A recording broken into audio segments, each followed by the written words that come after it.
go. This should be a good one. He's played second fiddle to Iron Man, second fiddle to Iron Man's supporting cast, and second fiddle to Iron Man's astrologer. But this time, Tom Holland swings into uncharted territory, playing third fiddle to Spider-Man. Third fiddle. Spider-Man, No Way Home. The worst kept secret in nerdom is out. All the live-action Spider-Men are back, except for the two from the 70s. Right. Oh my God. They've taken a break from either starring in Oscar-nominated movies or narrating The Boss Baby in a film that pleases everyone from millennials who look as old as Toby did in Spider-Man 1 to younger revisionists who insist everyone secretly loved the Andrew Garfield movies. Hey, boy, huh? With so many in-jokes, memes, and references, You know, I'm something of a scientist myself. you'll swear you've been in a coma since 2014. You are amazing. No, I kind of needed to hear that. Thank you. Huh, doesn't really sound too bad, actually. I want to forget. You're so soft, Poop. I've been a bad kitty. Spider-Man's identity has been revealed, and Peter's only solution is to brainwash everyone so they forget all the horrible things he's done. Tony would be so proud. Thrill as he teams up with the Sorcerer Supreme to wave his hands around and say multiverse until the Sony films pop out, pulling in all the characters you loved, some of the characters you forgot about, and none of the characters Sony would like you to forget about in this potentially cosmic threat that sounds like a job for Doctor Strange. But this time he's been replaced with someone more like Dr. Oz. I'm sorry, sir. You should not be able to do that. I've been dangling over the Grand Canyon for 12 hours. I know. If he turns out to be a Skrull, I'm gonna be so pissed/pleased with myself for calling it.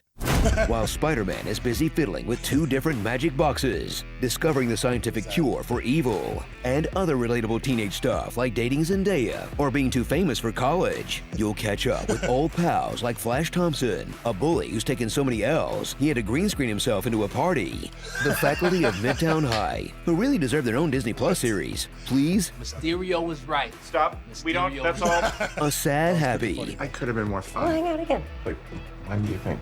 And Aunt May, who's ready to graduate from being a female sex object to being a female sex object killed off to motivate the male hero. Aw, don't feel too bad, Pete. Everyone you love has to die no matter what universe you're in. My Uncle Ben was killed. It was my fault. I lost Gwen. She was my MJ.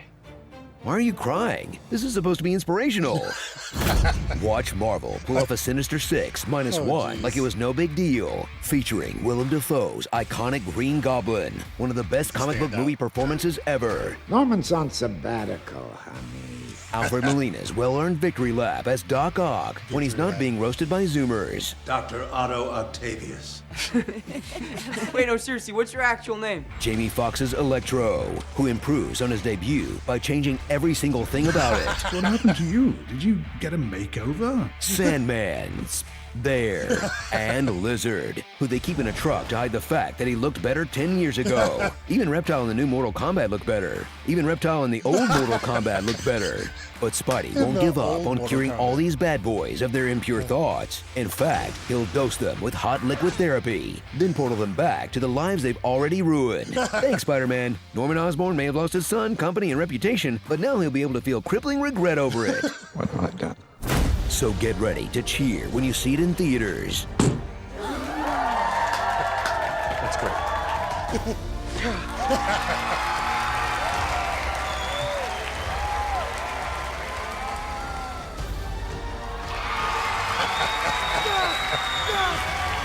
There was something like that in my theater. Because those moments are just awkward to watch by yourself at home.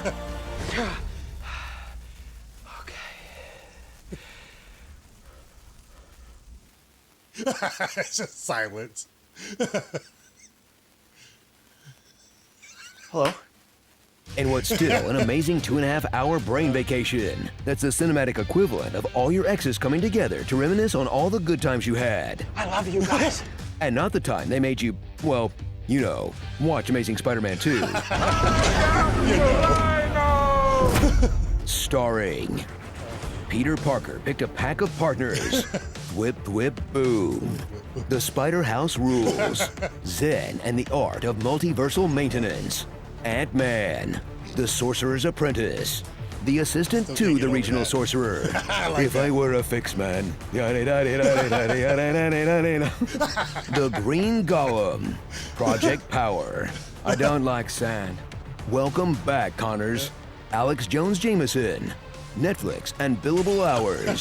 And say the line, say it. With great power, there must also come great responsibility. Yay! The Adventures of Pete and Pete and Pete. Don't let MIT be dumb like me. MIT is dumb? Well, you're the vice chancellor and you can't figure out a childproof lock, so maybe? Door's locked. Door's hey!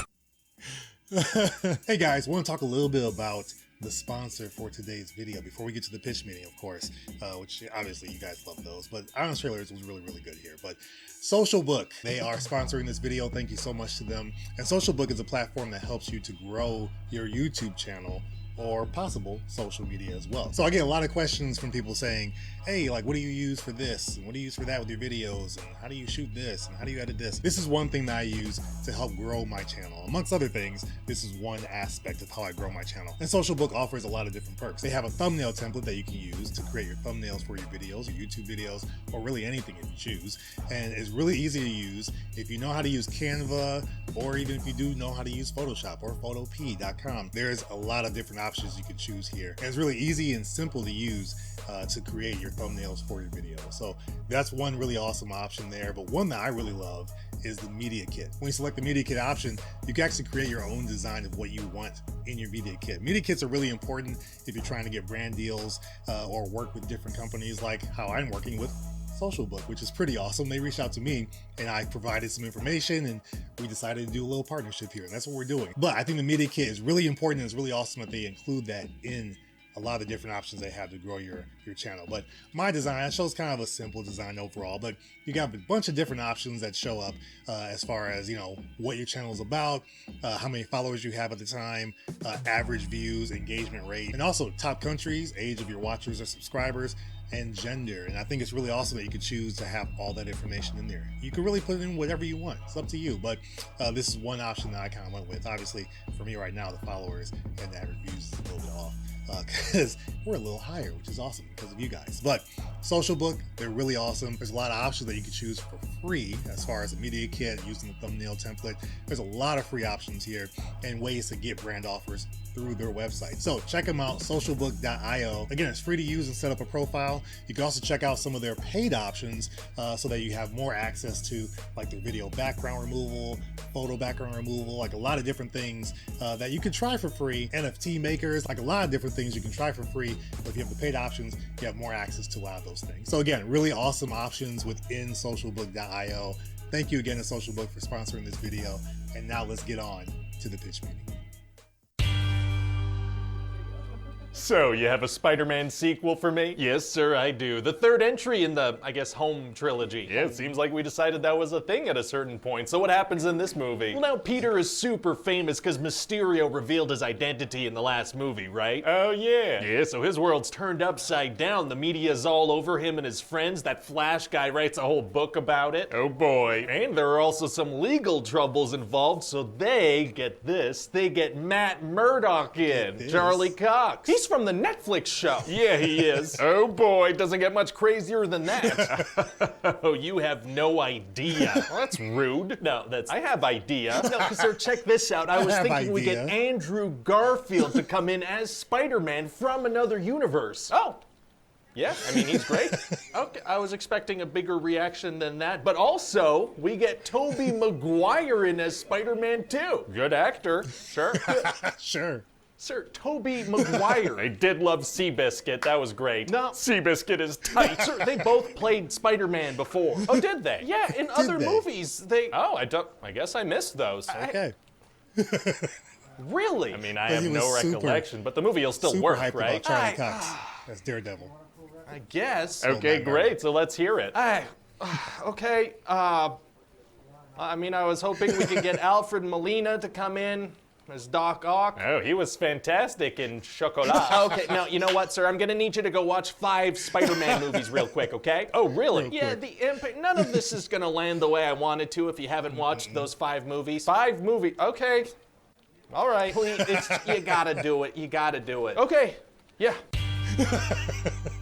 So, what did you think? Yeah, you know, I mean, some of that was great. What was that whole jazz thing about, though? Oh, we don't need to talk about that. Okay, now listen to this. I'm thinking we get Willem Dafoe back as Green Goblin. Oh, he's from the first movie. Oh, there's the reaction I'm going for. I was also thinking we get Thomas Hayden Church back as Sandman and Rhys Ifans back as Lizard. Well, he's from the 3rd movie, and he's from the 1st movie of the rebooted movies. That's right, and also Jamie Foxx as Electro. He's from the 2nd movie of the rebooted movies. He sure is, sir. They're all from the other movies. Amazing. Hey, what about James Franco? Should we get him back?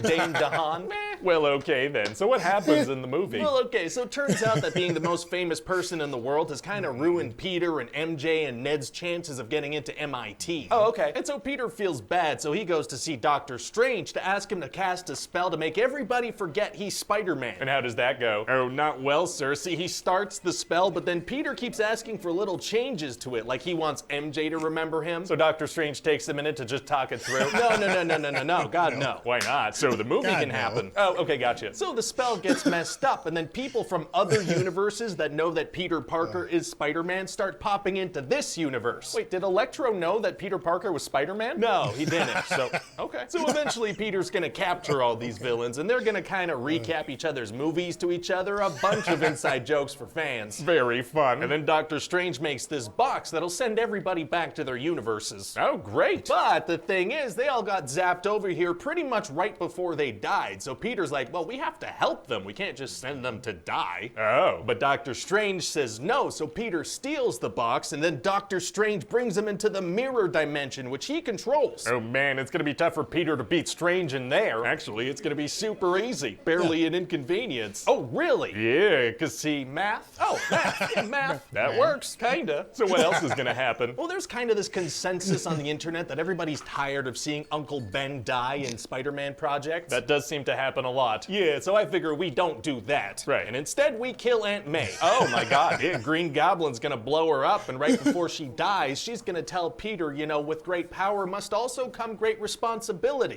Yeah, that lesson just doesn't carry the same weight without one of your parents' siblings violently dying. Very true, sir. So anyway, then Ned is gonna use Doctor Strange's sling ring to try and open a portal to get Peter. And that's a thing he can do? Yeah, we're gonna throw in a line about him having magic in his family, so he can do portals now. Yeah. Wow, okay, so we're just kind of crapping on Doctor Strange's abilities in this movie a little bit, huh? A little, yeah. Well, okay then. And so then these portals open, and that's how these other Peter Parkers come in, the ones played by Tobey Maguire and Andrew Garfield. Oh, wow. Wow. Yeah, it's gonna be very nostalgic, sir. So I guess they each get like a cameo line, like a little jokey thing. Oh no, they're like in the movie now. Oh, they are? Yeah, full-on characters with effects on the plot and everything. Okay, well that's not usually how these things go. Yeah, no, well see, this movie's kind of a love letter to the Spider-Man movies and their fans. Yes. Aw, that's nice, I like that. Yeah, a massively lucrative showcase of our intellectual property. Yeah, okay, the first thing you said sounded a lot more romantic though. Cashing in on nostalgia, but done right. You had it the first time. Oh, okay, gotcha. So does Ned keep making portals? No, he stops at 2. I mean, why not keep trying? They could get Tom Holland. They could see how many Spider-Mans they can get. The scene has served its purpose, sir. We gotta move on. Oh, okay. So anyway, then eventually all the Spider guys are gonna get together and do some science to make cures for the bad guys. Very cool. And then there's gonna be this big fight where they try to cure them all. Amazing. Man, it's gonna be a little hard to keep track of which Spider-Man's which during the big fight, huh? Actually, yeah, a little. All right, and so eventually Tom Holland is so mad that he's about to kill Green Goblin. Oh boy. But Tobey Maguire steps in and stops him using nothing but his wise face, and then he gets stabbed. Oh no, is he okay? Oh. Yeah. Oh, yeah, he's all right. All right. Yeah,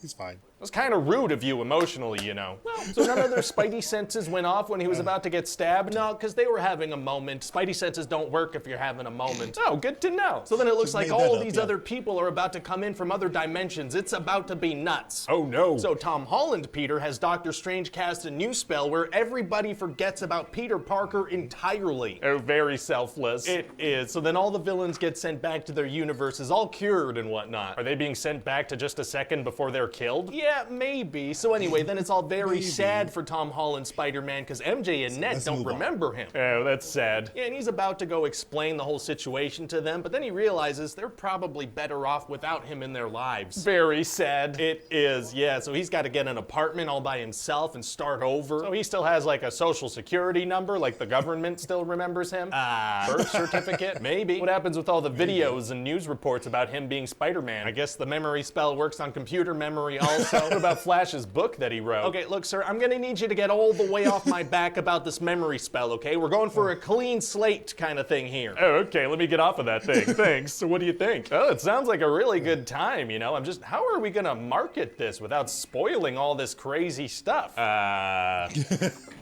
Leaks? Oh, leaks, yeah, that'll work. Let's do that. Leaks? All right, well, there we go. Honest Trailer was really on point with this. I like that. I like how both videos talk about the Ned piece, about him using the sling ring with Doctor Strange. Again, you guys know that really still bugged me from the movie. I think Pitch Meeting goes at it a little bit more than Honest Trailers, but after watching Doctor Strange, since watching Spider-Man No Way Home, I get it. The sling ring piece of, you know, creating a portal is probably the most basic of the magic that they show in the movie. You see a lot of different people that come through and do that. I don't know. I guess with Ned doing it so easily with no practice, like really at all, that's the part that really gets me. Could he do it? Sure. The line about, you know, magic being in his family, you could do away with that. I don't even care about that. But I think that it still bugs me, but because it's the most basic of the magic, whatever. It's fine. But I haven't watched No Way Home since I watched it in the theaters. I don't want to do the digital. I'm not gonna buy it that way. I want the hard copy. My daughter still hasn't seen it, so we need to watch it with her. She's probably already been spoiled on everything, I'm sure. Maybe not, but still really enjoy the movie. Again, I like how Honest Trailer speaks to those key moments and the audience reactions, and then how it's gonna be when you watch it at home, more than likely by yourself for sure. It will be very silent and just kind of uneventful. But if you haven't seen those previous movies, you probably were just sitting there and just, okay, it's a new character. Oh, another Spider-Man. Okay, well, who's this other guy in regular clothes? You have no clue. If you've seen the movies, you were in that audience and you were making some noise. I know I was. The theater I was in was pretty good too. Some people were asking questions, but overall, they were pretty much on point. So it was a good setup, especially with Matt Murdock, Charlie Cox showing up as Matt Murdock. That was pretty cool. And I'm surprised more people knew who he was. That was good. It was a popular show, but you'd be surprised how many people have not seen that show or know about the character. But I'm excited for what could be happening with Daredevil with Disney. So we'll see what happens there. But overall, great movie, fun movie. Can't wait to watch it again. Great videos here, Honest Trailers and Pitch Meeting. Again, that was a Pitch Meeting rewatch. You guys should know that. But if you're new here, I've already seen that back when No Way Home came out. This was more of a versus between the two, since Honest Trailers recently did their video for the movie. So fun stuff as always. Still enjoy doing these versus videos. Hopefully you guys too. If you enjoyed it, hit that like button. Really helps out the channel in a big way. If you're not subscribed to the channel, hit that subscribe button down below and hit that notification bell so you don't miss out on any future videos. Thanks so much to my members, current subscribers and watchers, all of you guys, however you support. I truly appreciate it. It's really awesome to see how the channel's been growing. So that's all to you guys. Other than that, that's all I got for you guys on this one. Hopefully you enjoyed it. Thanks again to the sponsor of the video, SOCIALBOOK. Check them out if you are interested in creating a YouTube channel. It's really important. I think you should go ahead and go do it. If you're thinking it, do it. Why not? Other than that, have a great rest of your day, and I'll see you guys on the next video. Take care.